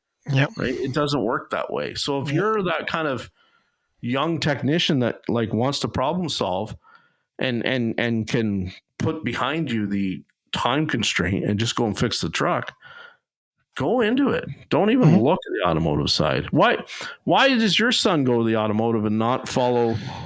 Exactly what you just said. He likes fast cars. He's big into the Mercedes and BMWs, and he wants to pave his own way, and he wants to, he wants to do it all by himself, and he's more interested in cars, and he's intimidated by trucks. I mean, he's seen the dark side growing up and seeing me do it. So like, he's seen me wake up at 3 a.m. to go start trucks or go diagnose stuff and come back, like work 18-20 hour days. And it's a 7-day a week. Like I haven't had a week long holiday since 2008. It was the last time I had a full week of holiday. Wow. And it's my doing, but it's just like, still like he's seen it. So I think that's what he just kind of wanted to do, his own, carve his own path. And he likes working on cars and working in fast cars, and he's good at it. That's the thing. He's good at, especially diagnosing and stuff. So he was big into the EVs for a while too. He wanted to get into the EV side of things because he knows that it's eventually going to come. So we actually went to the truck show in Toronto 2-3 years ago. Okay. The last time it was in Toronto in Mississauga, and him and I went there for the show, and we went to go look at all the EV trucks and how it's coming up in the industry. And I tried to see it's going to happen in the trucks too. So, that might be a an avenue that you might want to consider, right? And, He may come back around. You know. yeah. Yeah, Well, he's still an apprentice now, so he's still like salaried, so he's not. I think he'll be okay for now. But at the end of the day, when the he sees how the older techs are, some of them are struggling, right? And yeah. Yeah, and that's going to be that thing too. Or if he comes along and he's strong at that kind of diag and stuff like that, that adds another ripple sometimes of getting your spot in the dealership, right? Because true. People have heard me talk about it. There's always the old wood that has paid their dues and done their time and should be taken care of. But a lot of times, the young people that are really on the cutting edge of the tech, they struggle to make money because it's like we have these guys that we give good work to as they should deserve it. And then we have these young guys that we're absolutely burning them out on the really problematic cars because they have the knack to do it, but they're not making the money that the established people are. And they get resentment towards that. I was that way. I talk all the time. I fixed stuff that the guys had worked in that product line for 10 years, 20 years. And I was fixing the, 2006 Caravan that they couldn't figure out. Yeah. And they're still there and they're still being looked after. And yet that when we compare 2006 to 2026, think of the difference there in technology. And yet they're still there being taken care of, looked after, whatever. It's a natural evolution. But I don't necessarily. Again, it's a caveat for why I think flat rate doesn't work. I just think that you get paid on your ability, not to produce, but to actually solve. Because then, if you start to trickle down in your old age where you're not solving, you're not an obstacle for the pay for other people that are. That's my point. Yeah, it's tough, man. I wish there was some magic, say this is a solution for it. It's the only way we get to it is we keep having the conversations about and ask them, how do you want to, I was just having a conversation with my friend. He's like, I'll pay them any way they want to get paid. If they want to get paid flat rate, I'll pay them flat rate. If they want to get paid hourly, I'll pay them hourly. He says, if they want $1 a minute, he says, I'll sit on a stool and I'll hand them ones every minute. He said, I'll hand them singles every minute. He says, whatever they want. He says, I'll make it work. I need them to be able to come in and do the job that I need done. Yeah. So, and that's it. He says, my friend Zeb that works at Strokers, his biggest thing is getting guys that either are reliable or can remember, he says, to tighten all the effing bolts. He says so many of them, they can't tighten all the effing bolts. And, do you find that's a bigger problem now? Just going back and reviewing your work and loose bolts and forgetting to tighten stuff? Or is it I think in the youngers? Individual process. I think it's well, here's the other thing. The young people are so distracted now with that cell phone. And I think it's that. And again, in the dealership, when we're allowing them to use their cell phone, say to do the DVI. Okay. So it's okay, we're going to let you use your cell phone because it's part of the process now of you're taking pictures with your cell phone of the car. Right. Mm-hmm. Or we give you a tablet and you've got your tablet hooked up so that you're watching the YouTube video or you're streaming your Spotify on the same tablet you're going around. I think it's distracting. So I think what happens is my cell phone doesn't distract me. But if I'm doing something and some advisor comes up and starts talking to me about the car that I'm either working on or a car that's coming in, I have to now consciously put my tools down and walk away from the car and have the conversation. Because if I'm standing there trying to talk and I'm tightening this, I'll miss that third bolt. I'm that way. And then it's or I forget to plug this in. And then I go back and I put a bunch of other things in the way and I don't have that connector plugged in. And then I go and hit the switch and the car doesn't start because I forgot to plug the starter motor in and I put the manifold on over top of it and all that jazz and never saw. Because I'm trying to get that 5 minutes back. Yeah. That I had a conversation with somebody. So the young people, when we find them doing things like that, some of it is they're too distracted by their damn phone. Then you maybe have to make sense. Yeah. You have to make a policy that says, okay, you can't be on your phone. And we hate that, right? Shop owners they're on the phone all the time. Yeah. Is there a shop that has that policy? Have you heard of that? Or to shop owners that, they're trying to, if they could, they would say, you're not allowed on your phone while you're being paid. Now, here's the caveat. If I'm paid flat rate, I can do anything I want. Yeah. In the sense that, like, because, if I only turn 6 hours because I spend 2 hours on the day on my phone, that's on me, right? If I make 10 hours for you in 8 hours and I was on my phone all day, that's on me too. That's like, is the phone really the issue then? But when you start having comebacks all the time because you're distracted, and you're forgetting things or you're not doing anything. But like, listen, I've known lots of older technicians that when they were going through stuff domestically, like housewives and all that kind of stuff, they didn't have cell phones yet. And they were on the phone all the time. They were on the shop phone that was in the lunchroom calling, going through this. Yeah. Like, what do you mean I got to go pick up my kids? It was your turn to pick up the kids. So distractions, period, really, I think, are what leads to poor workmanship is distractions. I really think it is. I think everybody, for the most part, when they come in, they want to do a really good job and not forget that kind of stuff. Yeah. But if we're distracting them with asking them about the car they're working on when it ain't even done yet, or what are we going to do if we don't get it done by 5? Well, it's, oh my God, like all these scenarios, right? Or remember the car that's coming in tomorrow. Remember the car last week, and we're trying to focus on this. That's how they have missed bolts. If we're trying to rush them because that's how they're fucking paid, you're gonna have loose bolts. I hate to say it, but you're gonna have it, and it sucks. And I understand people are gonna go, listen, it's not the pay plan. You are right, it's not.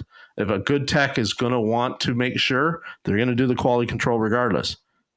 But if I have to do a ton of quality control, and I'm already right on the cusp of like going over on the job every time for time wise, because either we didn't bill it properly, we didn't estimate it properly, all these kind of things, then I either have to make a conscious choice that I'm going to donate time and money for a good quality control, or I'm going to shirk on the quality control. And what do you think most technicians are going to do? They're going to shirk on the quality control. Mm-hmm. That's why we have it, man. I think anyway. That's my own theory. What do you think? I think you're absolutely right. I think the distraction, the only reason I brought it up is because I feel like years ago, going back 20 years ago, it wasn't as much of a problem as it seems to be now. Like I hear stories about all these little things that, like forgetting these little things. Yeah. Like I had a case recently where they mistimed an X15. Okay. Well, because it's there's no keyway. It's all press fit, and you have to lock the cams in, and so you got to take your time. You got to do it properly. And I double, triple. And my policies when I start a procedure like that is I lock the door, close the door, lock the shop, turn my phone off, and whatever it is, when I'm done, I'm done, and then I'm sure I'm not distracted. So. That could, now they're like, what about these DVIs? Like, because that's something that it's just another added thing, an added stress to the tech that they gotta. Yeah. Like, what's your thoughts on those? So they're a very powerful tool and I didn't believe it because when I was at the dealer, I always did inspections, right? But the inspection was like going over and look at what hadn't been done to the car so I could know what to sell. Right? Because again, flat rate, you want to sell as much as you can, maintenance wise, right? While the car's in for something else. Oh, it's due for a transmission flush. It's due for, I would test drive every car. Brakes were howling, brakes were pulsating. It always got noted that it needed some kind of brake inspection or brake work. Mm-hmm. So I was always good at doing inspections. Once I started doing the DVIs, yes, it really showed me the power of that. But again, even though I worked in an hourly shop, he never put down the actual time. He never stated it, how long it should actually take you to do this long DVI. Because then he would have looked at his time for his oil change allotted, time for his DVI, and realized that it's like his effective labor rate on that job was in the toilet. It was terrible. Because he wasn't charging enough to get the DVI done. Okay. The problem then with the DVI getting done is that it gets done. Customer doesn't get anything. You don't convert anything off the DVI, like an upsell. What was the point of doing it? Yeah. 0. What's the point in doing it If the customer is only there, so this is what happens in a dealer. They have them trained now to do these big DVIs. Your customer's just there for a warranty complaint, right? They have a technician like yourself or myself, maybe that works somewhere else. Mm-hmm. I don't care what you found on the car. If it's not under warranty, I'm not doing it here. So I don't even, like, they're telling them at the counter that. Well, there's no point in doing a DVI trying to find an upsell. Yeah. Want it done, right? You're not going to get the work anyway.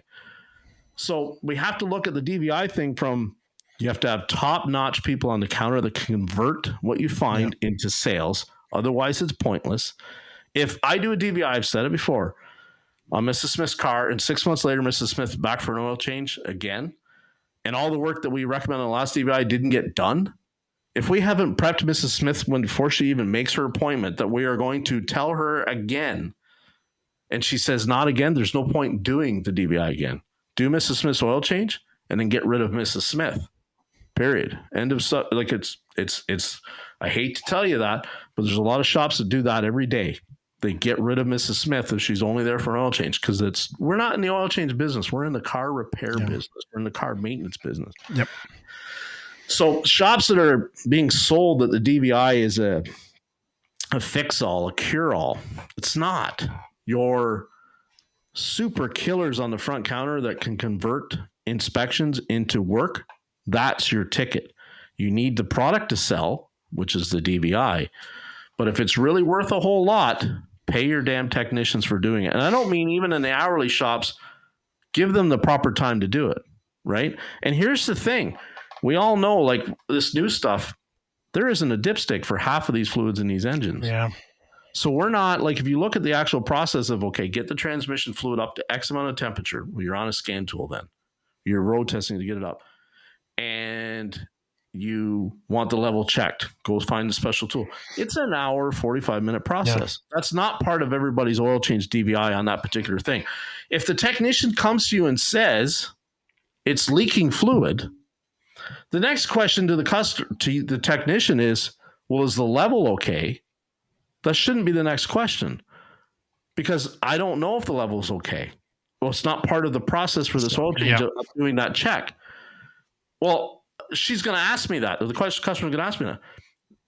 You tell the customer, be transparent. No, it's not, because it's leaking out. How low is it? I don't know. Because when we allow them to come in and say, well, is it low enough to need to fix right away, or can it wait? The answer is no, it can't wait.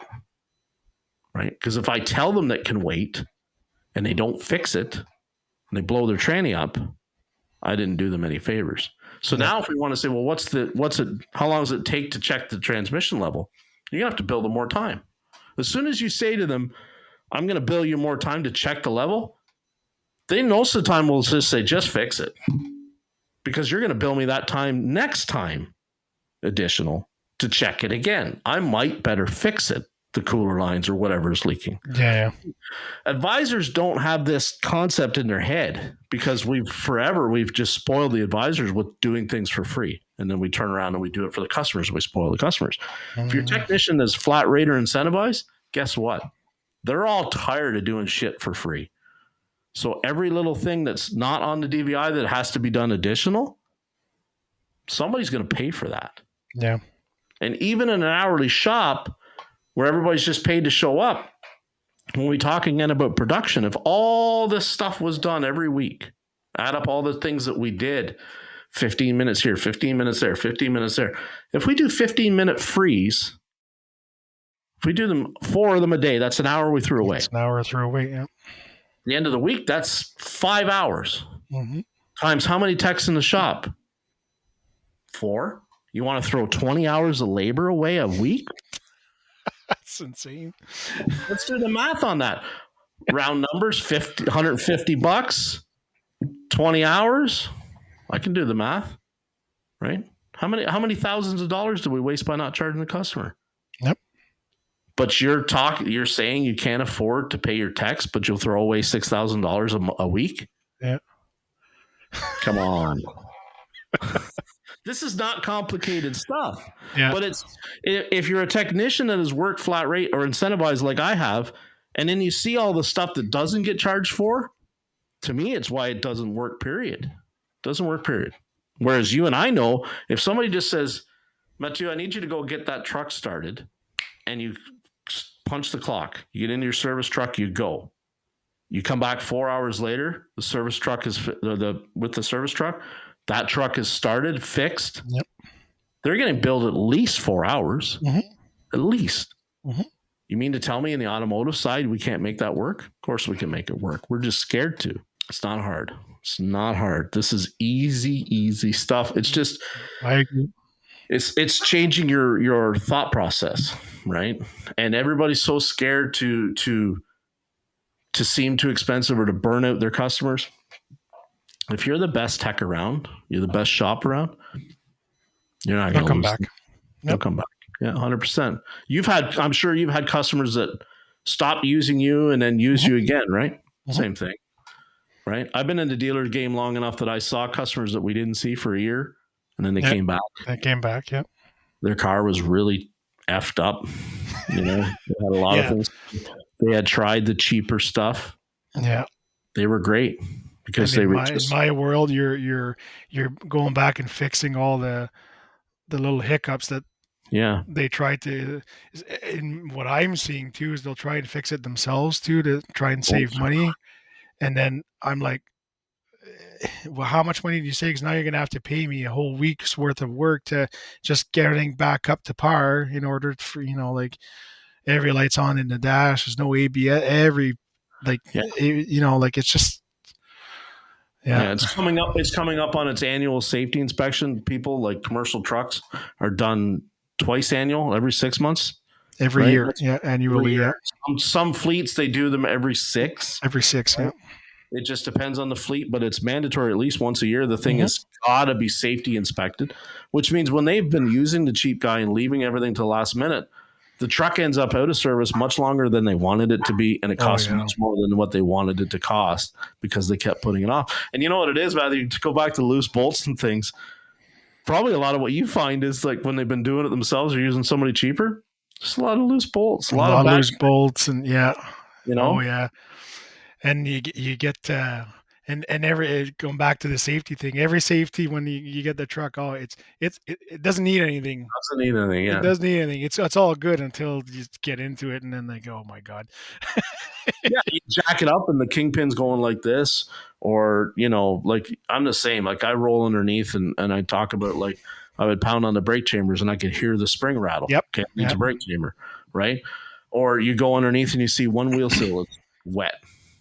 Okay, now you're into, and then you pull them off and it's like, okay, they're wet and they're not that worn because they're wet. You pull the other side off. Now you're into at least probably a 4-axle, or excuse me, a 2-axle 4-hub brake drum job. Yeah. You're into, a couple $1,000 there, labor, all that kind of jazz. If you do one axle, you might as well do both on a truck because like it's going to roll through an inspection somewhere and like all this kind of stuff. It's like you go out there and you test. Here's an example, people. There might be 4 batteries sitting in the battery box underneath the cab. You go out there and you test. One battery's bad. Yep. Guess what? It's getting all 3 or all 4. It's not getting one. Nope. Because, that's how this works. So to bring it back to the automotive side of things, when you have a customer come in and it's like they've got 2 batteries in their car, they've got a main battery and an auxiliary battery, and you test the main battery and it's junk.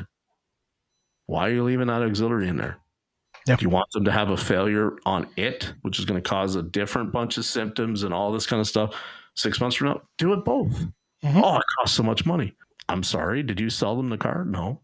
Did you design a car? No. Did they do any kind of research to know that when they need a battery now in their Cherokee and their Cherokee uses 2 batteries, that it's going to be $1,000 instead of 3? They didn't do that research. Yep. It's not your problem. It's not your problem. Prep the estimate, sell it to the customer. On to the next car. Yep. It's how flat rate techs think. Yep. Hard. It's where we screwed this industry up is because we've always expected the flat rate producing technicians to think one way, but the people on the counter always wanted to think a different way. And we always used to say, well, they have to think that way so that we have business tomorrow. Nope. The technician in the back knows that, like, if I keep doing my job well, I'll always have work. this is where we screwed it up, people. Sorry, it's a bit of a rant, but you're absolutely right. Yeah. that's what I think anyway. From my,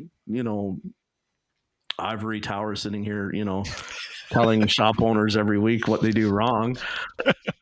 That's how I see it. And, I'm not right all the time, but there is some truth to what I say because I watch it and see it. And I've watched it since my earliest days. I've always watched how the business side of this business was done. And some people would tell me I had no business looking at it. It wasn't my place to. It wasn't and I wasn't telling them how. I was just watching, listening, and learning. So when I would see things that, that customer can certainly afford that repair, they just won't want to. They drove up in a Mercedes. Mm-hmm. Like, you're not showing them value. And your value is you. Your value is what Matthew can do, what I can do. Yeah. If you're not showing them that because you don't have confidence in what you are, you're in the long run of work. You're never going to last. Well, Matthew, when we had the new safety systems come into place in Ontario, this is a funny story. One of the guys that I apprenticed under way back when, before the 1999, I worked for him. As soon as that new system came into place, Matthew, he shut his shop down. I've heard dozens of stories of that. Crazy. I don't know why.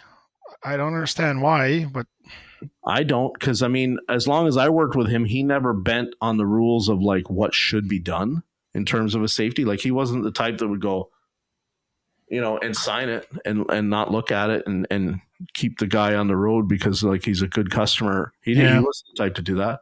But as soon as they came through with the new system, he shuttered it. I think it's just people got intimidated by it, but really it's now on our side, it's frustrating though. Like trying to take a picture of the brake stroke and I'm like, well, come on guys. Like, and why couldn't they give us a separate camera? Why do you have to use the tablet? Like, yeah, I don't understand that part, like and like my shop that I work in now, the lighting is terrible. Yes. Mm-hmm. My boss is probably going to listen, and I'll say it again.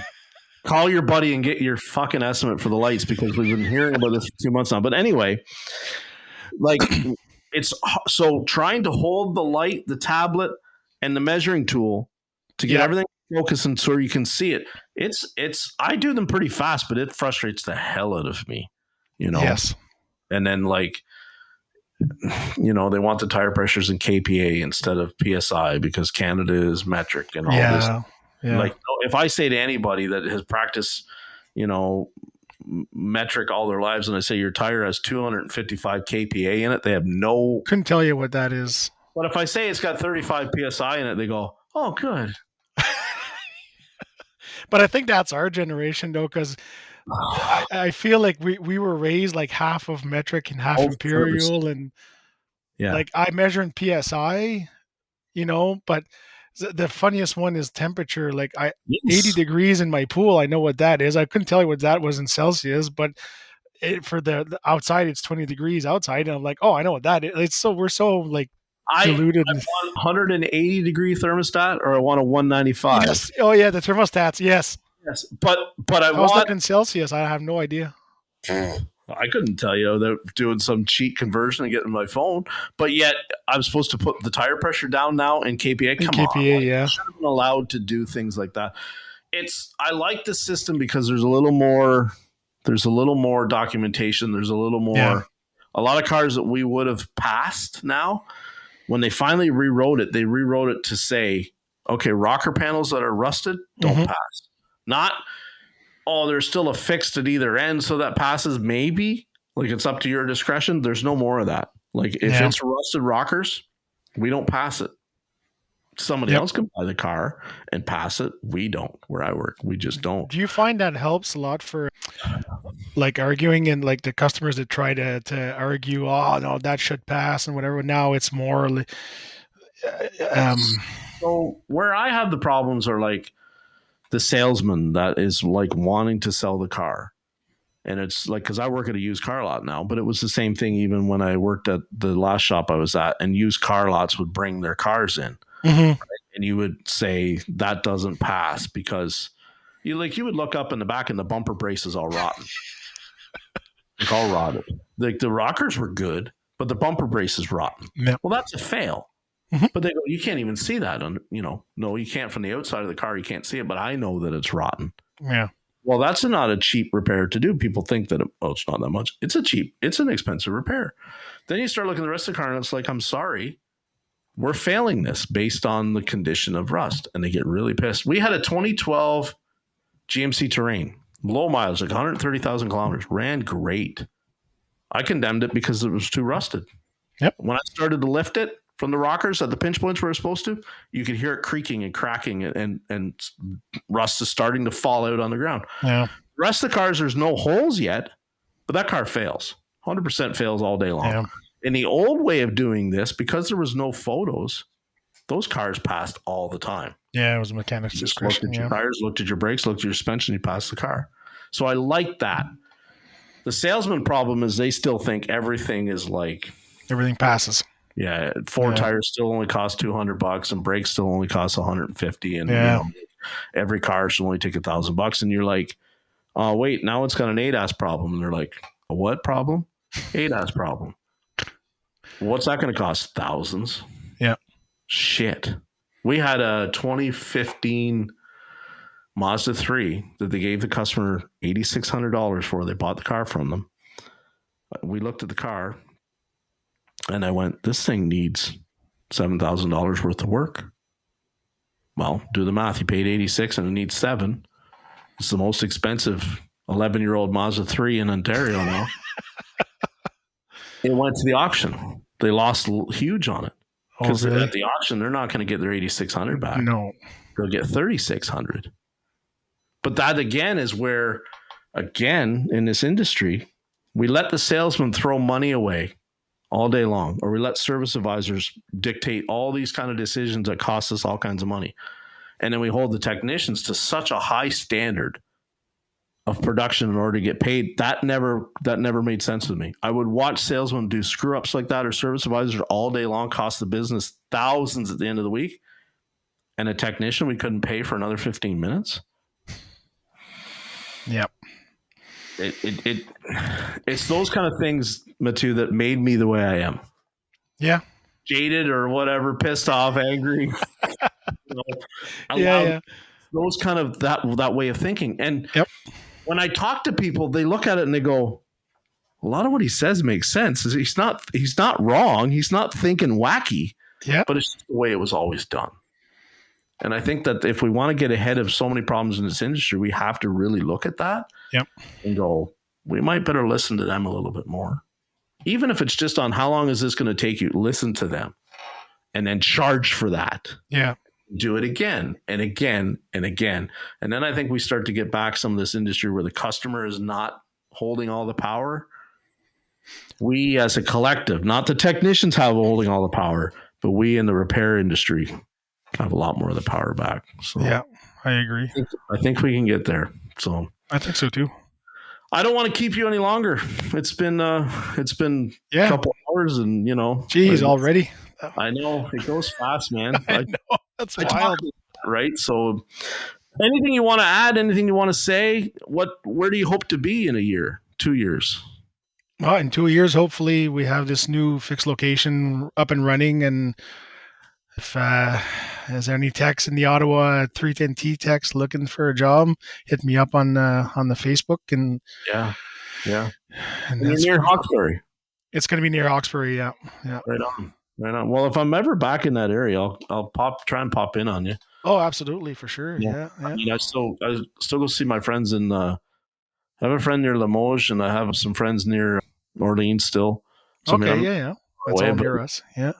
Yeah. Hawkesbury, I didn't spend a whole lot of time. I think I drove through it a couple of times, but I didn't spend a whole lot of time there. Every time I go back to Ottawa now, it looks so different, right? From when I was there. It changes every week. I find it's like when I first came, I lived in Nepean, and by the time I was done, I was in Rockland. So to think about how I crossed the city as I kept moving, different opportunities for 2 jobs and a relationship that ended and all that kind of stuff. Like I moved all the way from, at one point I lived in Barrhaven, I've done the stretch, like, when I drive out 17 now, you know what I mean? Past the split, Yep. So different now. I can remember all those, like before they built the college down across from Place d'Orleans. Like I can remember when it was fields. You know, I can remember Peacher Island when there was nothing there. Yeah. You know, and now it's all houses now past the Trim Road. It's all houses now. I lived off of Trim. Yeah. Yeah. And now it's so different, right? So yeah, it's a changing world. So anybody, if you're in the Ottawa area and you wanna set something up with Mathieu, get a hold of me, and I'll make it happen. I'll help you out. So I think he'd be a fantastic guy to learn from, and I think he's doing it right. So I want to thank you for coming on tonight, man. Well, thanks for having me. This has been a lot of fun. Thank you for listening. I don't say that enough, but I mean it's pretty cool to talk about my beginning steps in this industry and where it took me. And I don't think I'll ever make it back to the truck thing. I'm too old. I'll be 50 next month. Oof. So yeah. Well, I'll be turning 50. This is a little sidebar. I'll be in Las Vegas, Nevada for SEMA Apex for our giveaway, and I'll be turning 50 in Las Vegas. So perfect. Yeah, that worked out. Look for me on the internet somewhere. Bearded Canadian arrested, 3 a.m. on Fremont Street for, Yeah. Well, there's Jeff. There's me. Yeah. So that's awesome. Thank you, Mathieu. Thank you. Merci, mon chum. Thank you. So anybody get a hold of me, get a hold of Mathieu. Love to talk to you guys again. So thank you, everyone. Thank you.